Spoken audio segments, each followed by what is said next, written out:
Sequels are always a tough business, whether it's in movies, music, or even watches. It's sometimes difficult to follow up on the success of something without ruining it. But for every Jaws 2, for every In My Lifetime, you have an Empire Strikes Back, a Doctor's Advocate. So that begs the question, when it came time for Omega to release the new Seamaster 300M after the success of the original first generation, did it manage to live up to the legend?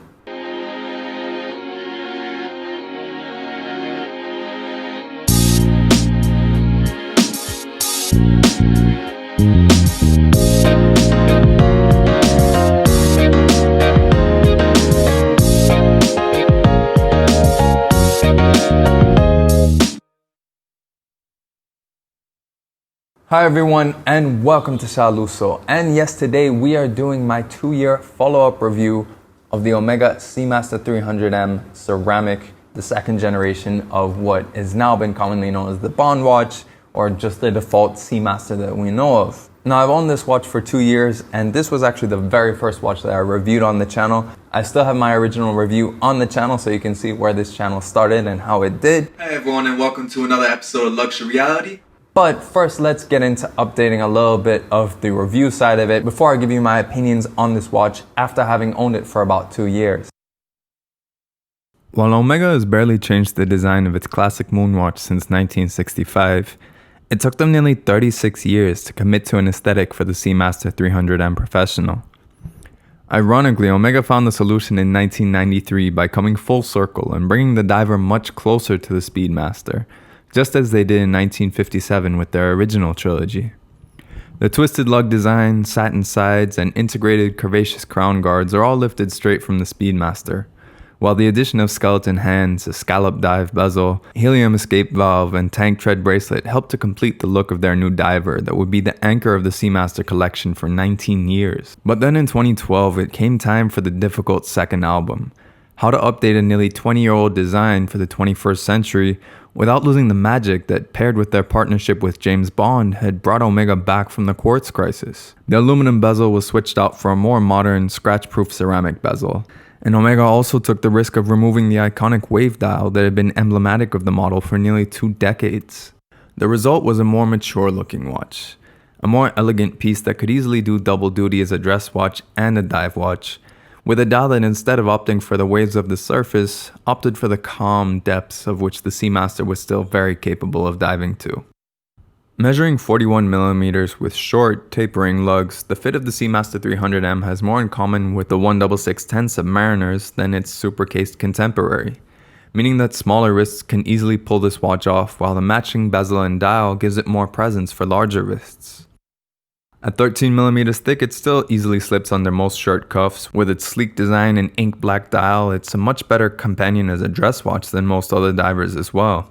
But it can just as easily go casual with a NATO, or bridge the gap between formal and informal with those polished inserts on the bracelet, giving it a slightly more formal feel while still maintaining its sportiness. The bracelet itself features no taper, adding a bit more weight to the watch. However, the multi-link design is flexible and features screws to hold the links in, as well as half links for easy resizing. The clasp is a twin trigger deployant featuring a fold-out dive extension to fit over a wetsuit, showing that the Seamaster never forgot its original purpose. However, the example shown here has been fitted with the clasp of the 3rd generation Seamaster, with the micro adjustment system in addition to the fold-out clasp. On the inside is the Omega Calibre 2500. A heavily reworked version of the ETA 2892 fitted with Omega's twin-level coaxial escapement. The coaxial escapement allows for reduced friction in the operation of the watch, thereby benefiting both the precision and long-term reliability. And while the modern Omegas with in-house movements and the tri-level coaxial escapement amplify these benefits further, it comes at the cost of increased thickness, while the 2892 base and twin-level escapement help this 300-meter dive watch only measure 13mm in thickness. The Calibre 2500 is also COSC certified for accuracy of -4 + 6 seconds a day, with a power reserve of 48 hours from its automatically wound mainspring. As a dive watch, the Seamaster 300M also retains its signature helium escape valve at 10 o'clock, allowing for helium to escape from the watch during saturation dives, preventing the sapphire from bursting under pressure. And contrary to what James Bond movies will lead you to believe, you can't use it to trigger explosives. As a subtle evolution of a groundbreaking design, The details of the second generation Seamaster 300M are much more nuanced compared to when its predecessor came out. The helium escape valve features the chemical symbol for helium instead of the Omega logo featured on previous models, an early sign of the trend to come in which Omega would highlight the chemical compositions of its ceramic, gold, and platinum dials. The silver frame date disc was also updated to match the color of the dial on both the blue and black versions, allowing it to discreetly blend into the dial and be less of a distraction to the elegance of this more mature Seamaster. And while many of its details were carried over from the original, such as the curved lugs, polished inserts on the otherwise satin finished tank tread bracelet, the switch to the Abyssal Depths black dial took the Seamaster 300M to another level. Indices were no longer painted on, instead the rhodium plate applied indices appear to be floating, as the anti-reflective sapphire disappears and the dial seems to go on forever. The ceramic bezel dances in the light, shifting from a dark gray to the same endless black depending on how the light hits it. All while the only touches of color jump out, being the dark red of the Seamaster script and the tip of the seconds hand. This elegance and darkness also bring a new personality to the Seamaster. No longer was it just the clean-cut watch of the hero. It now also comes with the sinister quality that makes it more of an anti-hero between the first and third generations. And while we know the wave dial would win in the end, coming back on the next generation, which doubled down on the 300M sportier side, this second generation Seamaster 300M is the villain that you can't help but cheer for.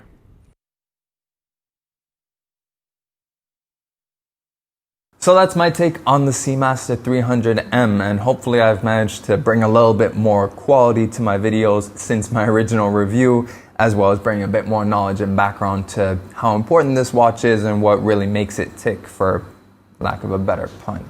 But enough of that, let's talk about the 3 positives and negatives that I've garnered from this watch after owning it now for about 2 years. The first one that I have to highlight, and that it has proven time and time again, is its versatility. This is by far one of the best all-rounders in my view, and you can understand why it makes total sense for someone like James Bond to have it, because it is something that can meet pretty much every situation. And he's someone who encounters pretty much the full spectrum of what watches get used for. Obviously, in its main function as a diver, with 300 meters water resistance, with the helium escape valve, put it on a bracelet, put it on a NATO or rubber strap, you can go swimming with it. But the manner in which it dresses up really impresses. The fact that you can put it on a leather strap, it can actually masquerade as a dress watch with how thin it is and how elegant and curvaceous it looks. It blends in very easily, especially this particular generation, because it has the nice gloss black dial. It doesn't have the waves that make it, in my view, a little bit too sporty, especially with the new generation.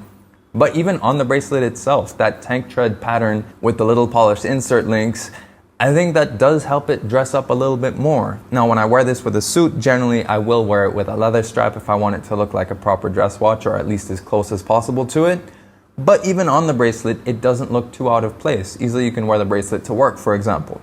And then when it comes to NATOs for your day-to-day life, it again completely changes the vibe of this watch and makes it extremely comfortable, easy to pair with things. Omega offers a huge range of OEM NATOs, in addition to the fact that unlike a lot of the Omegas now that have weird lug widths of 21 or 19 millimeters, this one has a standard 20 millimeter lug width, so it's really easy to change out different NATO straps and different regular straps as well. The second positive, and this is one that I've come to realize after knowing and learning about watches, especially about Omegas, especially about their current range, is how thin this watch is. It's only about 13 millimeters thick, which is significantly better than a lot of other coaxial Omegas, especially all those in-house ones. Now that is down to the fact that the current ones use what's known as a tri-level coaxial escapement, so obviously 3 levels, that adds a bit of height, but still, this is one of the last modern-ish Omegas that wasn't a giant hockey puck on the wrist thanks to the coaxial movement.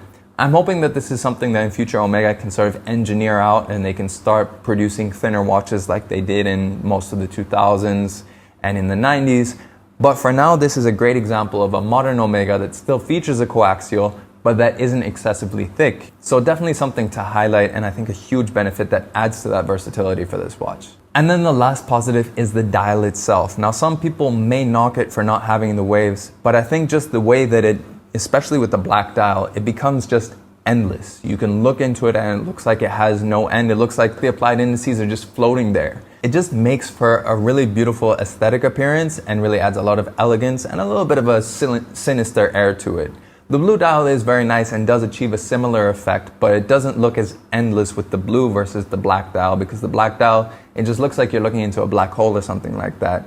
And it really just makes it a pleasure to look at any time. However, even though this was my first luxury watch, it is the watch that I will never sell. That doesn't mean it doesn't have negatives. First off is, of course, the bezel grip. Now, this isn't as bad, I think, as most people make it out to be, but it is still difficult to grip it.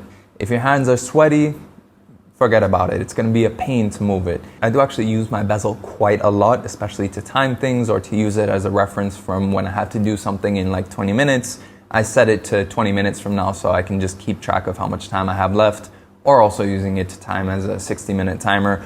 So it is very useful, but it can be a bit annoying if it just doesn't turn when you want it to. The second negative is that the original clasp on this only has a fold-out extension, which is just too much extension when you need it. Since then, however, I did actually buy the clasp from the new 3rd generation, which does have a push-out extension, which is much more precise. I definitely recommend doing that. It fits this watch without any problem, and it's not that expensive. When I bought it, it was about $150. I think they've raised the price a little bit, but in the grand scheme, it is money extremely well spent when you consider how convenient that clasp is. But the original clasp on this with just a standard fold-out extension, while very high quality, if you're not going diving, if you're not putting it over a dive suit, it's pretty much useless when you're talking about micro extension, on the fly extension. And then the last negative, and not something that bothers me necessarily, is that it is in between essentially 2 extremely popular generations. The 1st generation will always be first. It defined itself on James Bond's wrist in GoldenEye, Tomorrow Never Dies, World Is Not Enough, and Die Another Day. People are always going to want to have the Bond watch. The same thing with the new one. It has an in-house movement. It has much better anti-magnetic properties. It comes standard with the better clasp. You can see the movement. And also it does look a lot more sporty for people who want that sort of a look. So I can understand why some people will look at this and say it's neither here nor there. But for me, this is perfect. It wasn't in production for that long, only in production for 6 years versus the original, which was from 1993 right up until 2012. I have a feeling the new one's going to be in production for longer because it's been so well received. So I get a feeling that this is going to be the underdog for quite a while. I have no problem with the second album. I'll listen to Life After Death, I'll listen to Doctor's Advocate and Chronic 2001 on repeat without ever worrying about what came before or after them. So for me, this is still a watch that I absolutely love, and I stand by what I said in my State of Collection review, and I stand by what I said in my original review. It's an amazing first watch, and it's going to be the watch I'll keep forever. And it'll always be that one that I know that no matter what occasion it is, I know I can count on this watch. And then last but not least, we need to talk about the price. Now, obviously this has been discontinued from when I bought it. When it last retailed, it was available for $4,400 US, brand new. I actually ended up getting a discount on mine because I bought it just before it was discontinued, and I bought it for $2,750 US. So a substantial discount. Looking at the pre-owned market, which is the only way you can get into this watch now, it ranges from about $2,600 up until about its original retail of $4,400, with some even going for a little bit over, around $4,600 thereabouts. So it's definitely really good value when you consider that some of the first generations still play around that area, but this one is still more advanced, better built in my view.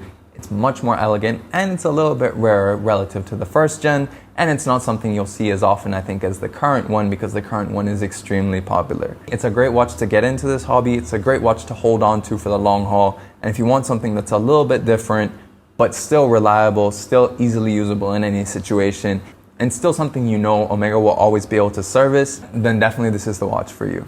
But in any case, let me know in the comments below, what do you think about this watch? Let me know what you think the best first watch would be and what your grail watch would be after having bought it. And let me know what you think about the notion of this being sort of a successful sequel, so to speak. Do you think it hit the mark? Do you think maybe it brought it back? I'd love to know your opinions in the comments below. And of course, if you like this video, make sure you like it and share it. And if you want to see more pictures of this watch and a bunch of others, as well as the infographics that I use, make sure you follow me on Instagram @Shaluso. And if you want to keep seeing new watch videos, including the other videos I'm going to be making celebrating my 2 years of owning this Seamaster, make sure you subscribe to the channel and hit that notification bell so you know when the next video comes up. And last but not least, thanks for watching this video, and we'll catch you on the next one.